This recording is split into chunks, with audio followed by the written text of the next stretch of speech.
We are in the Daytime Kitchen with Lisa Raum from the Southeast Dairy Association. And June, this is your month. It is. It's Dairy Month. It is. The milk lady is finally here at the right time. Absolutely.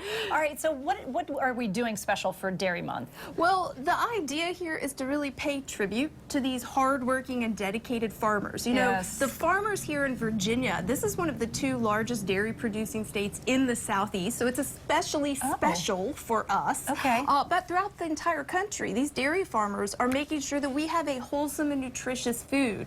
And I find it very timely because in January, and we chatted about this before if you recall, they released the updated dietary guidelines for Americans. Yes. And they said there are 4 nutrients of concern in this country. And one is fiber, so we need lots more plant foods. But the other 3 are calcium, vitamin D, and potassium, and all 3 of those are in milk. So when you look at the fact that 4 nutrients are often missing from Americans' diets and are connected to many of our health problems, and that this one food produced by these dairy farmers can kill 3 birds with 1 stone. Why not? It deserves some credit. It definitely does. All right, so what are some ways that we can get more dairy into our diets? Well, there are lots of creative options that I think sometimes we forget about. Good old chocolate milk, for me, that's a great treat. I love it. My kids love it too. And whatever you can do. Pudding, you know, I grew up eating a lot of tapioca, so that to me is a great way to have a treat that's actually got some health benefits.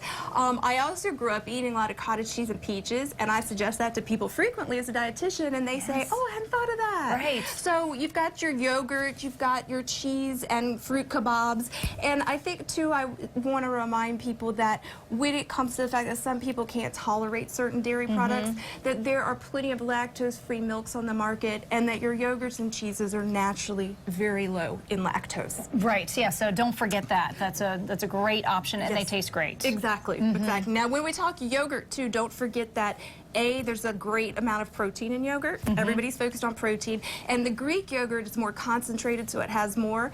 And then everyone, I think, probably already knows to think in terms of, oh, I know that there's good bacteria in yogurt. It's actually the probiotics you hear so much about.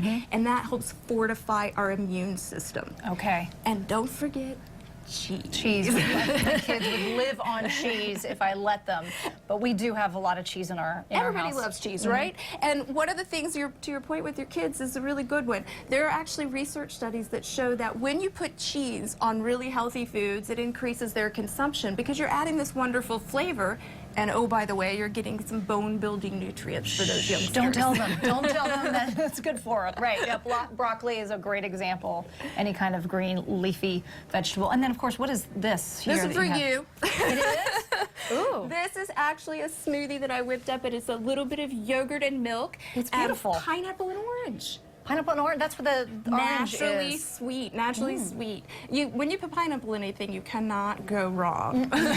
So, yummy stuff. I love it, and it's great color. Yeah, so very attractive, very quick, very easy, great to go in the car. And I wanted to share with you that the theme of National Dairy Month is get more with milk.